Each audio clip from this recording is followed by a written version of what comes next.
I'm Joe Lample.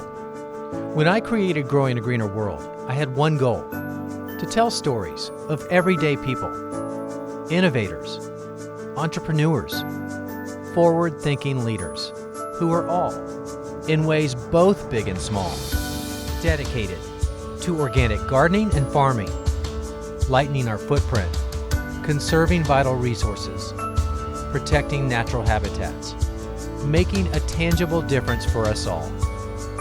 They're real, they're passionate, they're all around us.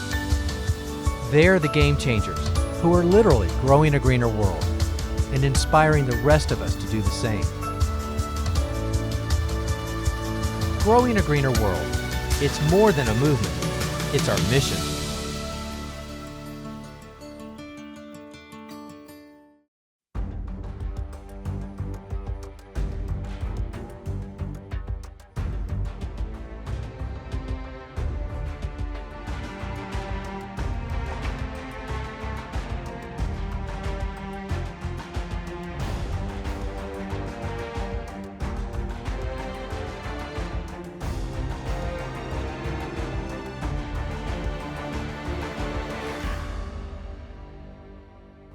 Without a doubt, our veteran men and women who offer their lives to defend our nation's security deserve our deepest gratitude.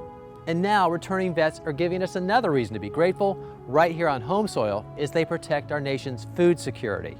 Transitioning from their role in the military to one in the community, trading rifles for shovels as they embrace one of the oldest professions in the world, farming. With hands-on training in the latest sustainable practices, yesterday's soldiers are growing tomorrow's harvest.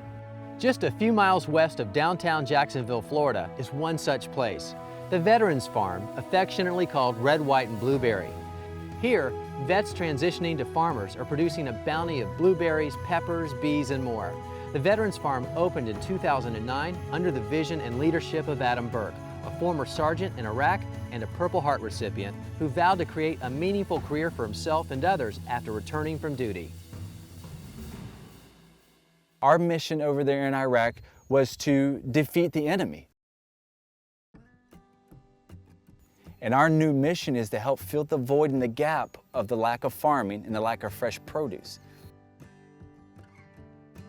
In 2004, after being injured in Iraq, I came back and I had problems with shrapnel in my body and in my head, and had problems with post-traumatic stress disorder. And you know, it wasn't until 2009 that my wife and I were sitting in a mall, and we were having lunch, and I had this one young guy over to the left side of me, and he said, you know, if you're not going to finish that lunch, I'll finish it for you. And I looked down, and under the table he had a 3rd ID, 3rd Infantry Division patch, and a duffel bag, and a sleeping bag. And I knew this young guy was fresh off the boat from Iraq and was living on the streets and didn't have anything to show for it. And it really tugged at my heart. And it was real tough, and I gave that guy that lunch. Man, there's thousands of guys coming back like this. It was then that the idea came to me that I grew up on a farm. And I thought that was the happiest times of my life. And if that was the happiest times, why can't we bring it back the way it used to be? And that's where I thought about, why not start a farm? Not only for myself to help with my post-traumatic stress, my traumatic brain injury and everything else that was going on to me, but why not share this with your friends? And our friends were our other disabled veterans coming back, our brothers. And I felt it was my obligation, my duty, to go out there and lead this, to be a pioneer in farming for veterans and young veterans. And that's just what we did. And then we started bringing on more guys in here, and we developed the fellowship program, which is a 6-month fellowship program that we have today.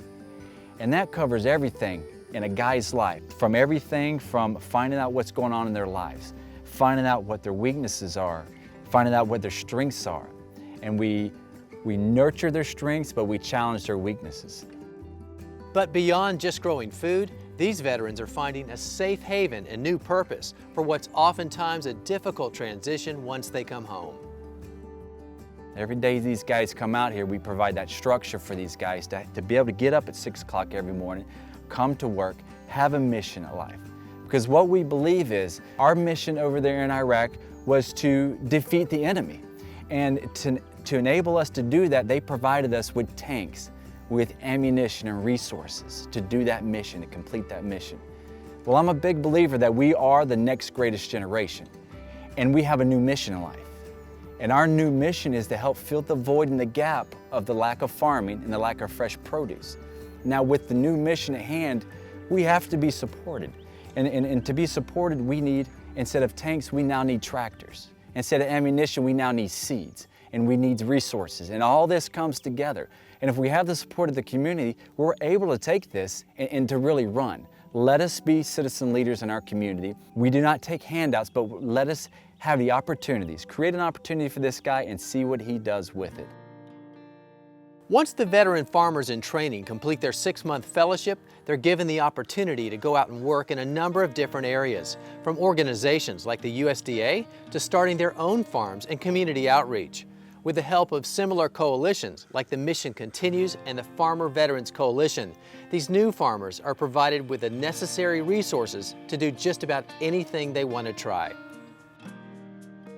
We work with kids from the North Florida School of Special Education, and we help them plant a garden. We teach them about gardening and overcoming physical barriers. A lot of those students have Down syndrome and a lot of different disabilities, and they can relate to our guys who come back who are in wheelchairs or disabled themselves. And not only the mental disabilities that our guys have faced, but the physical disabilities, these kids can look up to these guys, and these guys can tell these kids about, this is how I've overcome it through farming. We have several guys here, and we've seen great improvements in their not only mental, but their physical abilities. Working in gardening in the soil has proven to be therapeutic in the way that it heals the soul and mind. And these guys have reduced their post-traumatic stress disorder meds, they've reduced blood pressure medication. There's so many different things. They sleep better at night. They recover better. And one of the things, when you're picking blueberries from a branch, you're using hand-eye coordination. The same thing you're going to get when you go to the VA and do occupational therapy.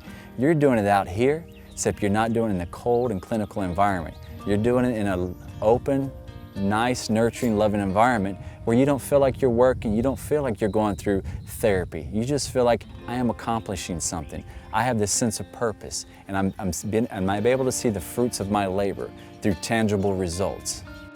Beyond just equipping these veterans with the tools they need to learn a new skill and develop productive careers, Adam's program stresses the importance of giving back too, through service projects that strengthen the bond between the local farmer and his community.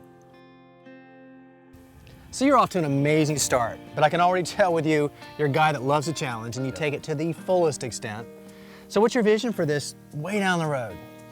You know, our vision is to see veterans all across the country starting their own farms. Yeah. It doesn't have to be these large-scale farms with thousands of acres. It may be farms that are 10, 15, 20 acres in your local neighborhoods that can produce produce there right down the streets, where people can get a chance to know your farmer, know who's growing this and how they're growing their different practices. One way we're going to do this, and the one approach that we're using, is our domino effect, where we'll teach 20, 30 veterans here at the Veterans Farm, and each one of them will go out and start their own farms. They'll in turn go out and hire another 15, 20 veterans, and they'll teach them the methods and our model and the way we're doing business, and let them go out and do their same thing. And so you take a seed, you plant it and watch it grow, and then it produces more seeds. And that's just about, it's, you know, the cycle of life of watching these guys get out there. So we're solving two things. We're solving the problem with the guys reintegrating back into society when they come back, and we're also creating a career, not just a job, but a career that is sustainable, because we're using sustainable agriculture to create sustainable lives. Here at the Veterans Farm, Adam and his team have spent a lot of time and gone to great effort to make this a more handicapped accessible farm in a safe and comfortable environment for all the veterans who work here. A lot of them have injuries from overseas, so any modification to make their job easier is a good thing. And the most notable around here are all the blueberry plants in raised containers. Now, there are thousands of plants here, but the containers allow these plants to be up off the ground, which makes it easier for maintenance, and of course, the harvesting is easier too. But what about improving accessibility in your own home garden? Whether you have severe physical limitations or you just want to spruce up a patio space, like here at Haley's Place, who's about to retire after nearly 20 years of serving her country, there's a number of things you can do to make your garden more accessible. Hanging baskets are such a simple modification project, and they're a great way to add a punch of color to any garden space. But once they're planted, they can be a little difficult to maintain. But with some easy to find hardware, hanging baskets can be modified so just about anybody can get their hands in the dirt. The process to make any hanging basket easier to access and maintain utilizes a basic pulley system, which consists of some easy to find hardware, which you can purchase at any home improvement store. This simple project started by mounting a bracket against the side of the house. This particular bracket came with 2 hooks, which made it ideal for our system. After securing a generous length of nylon cord to the outermost hook, I ran the end of the cord through 2 of the 3 clothesline-style pulleys.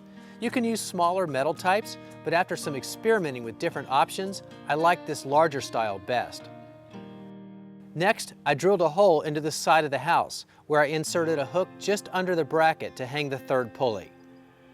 Then it's simply a matter of hanging a pulley on the inner hook of the bracket and the 3rd pulley onto the wall hook.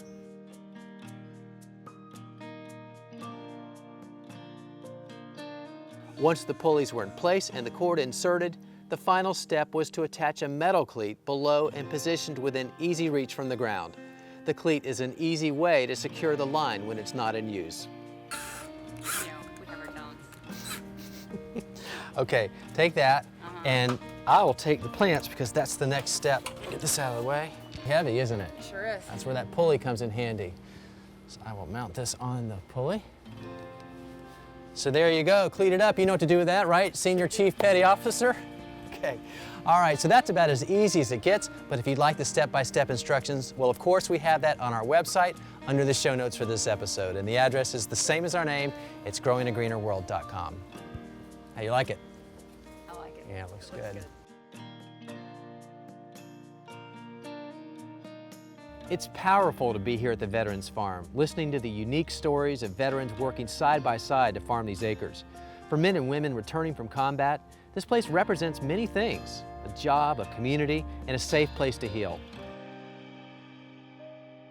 It was right in the middle of planting season for the blueberries, which is A, hot, and B, a lot of hard work. So working with other veterans, getting dirty with the hands, and actually that got me going back into kind of interacting with new people, or just regaining that sense of purpose and physical activity of doing work.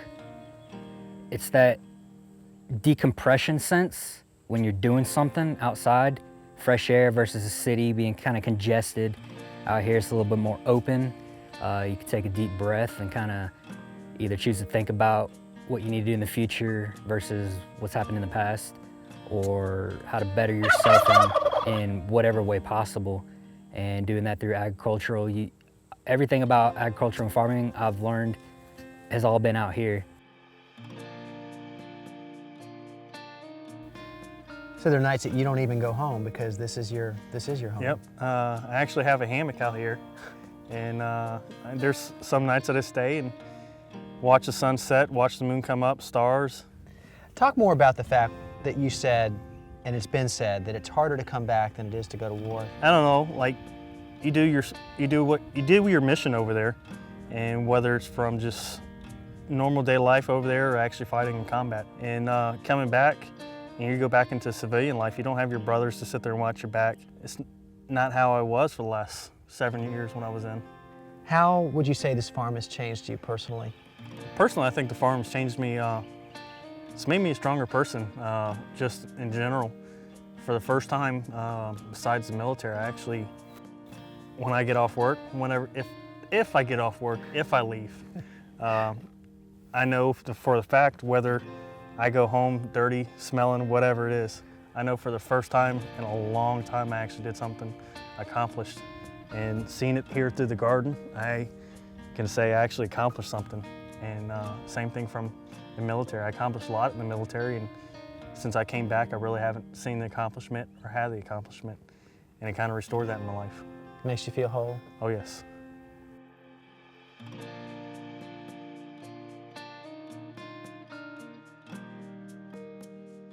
And I came out and worked about a half a day with Adam planting these blueberries over there in those buckets.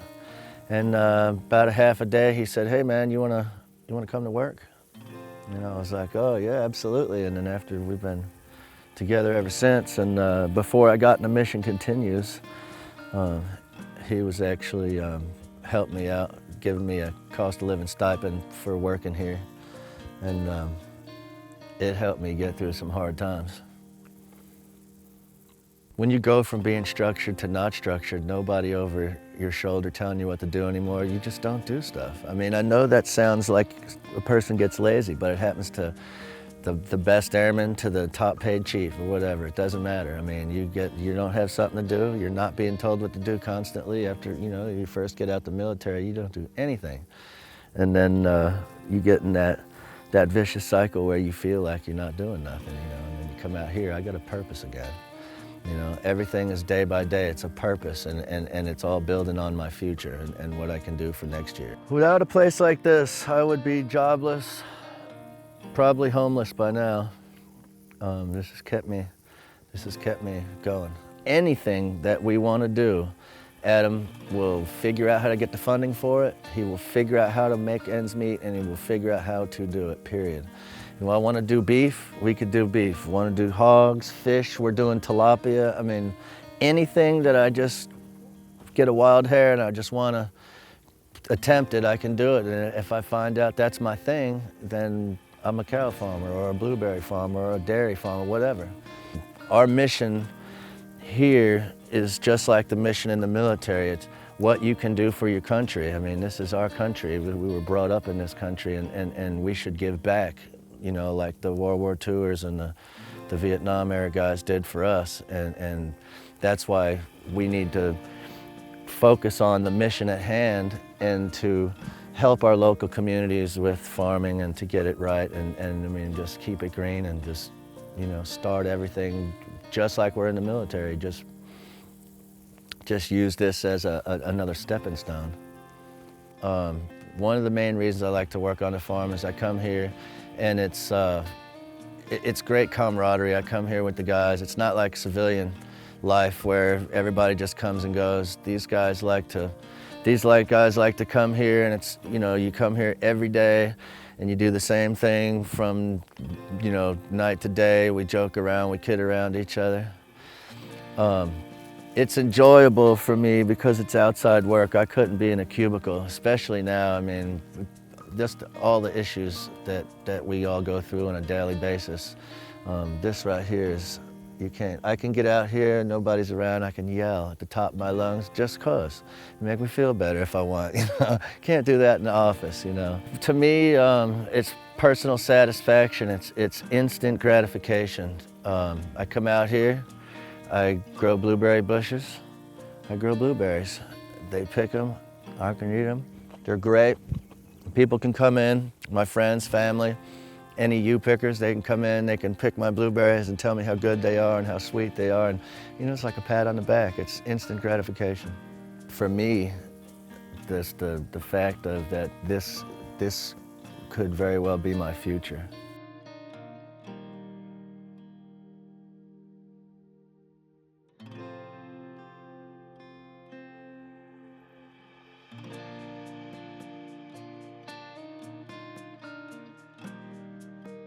For the growing number of vets called to farming upon their return, they're serving our country in another important yet underserved way.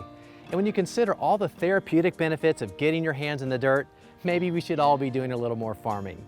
If you'd like more information on the Veterans to Farmer Coalition, we have that information on our website, and the address is the same as our name. It's growingagreenerworld.com, and it'll be there under the show notes for this episode. I'm Joe Lample. Thanks for joining us, and we'll see you back here next time for more Growing a Greener World.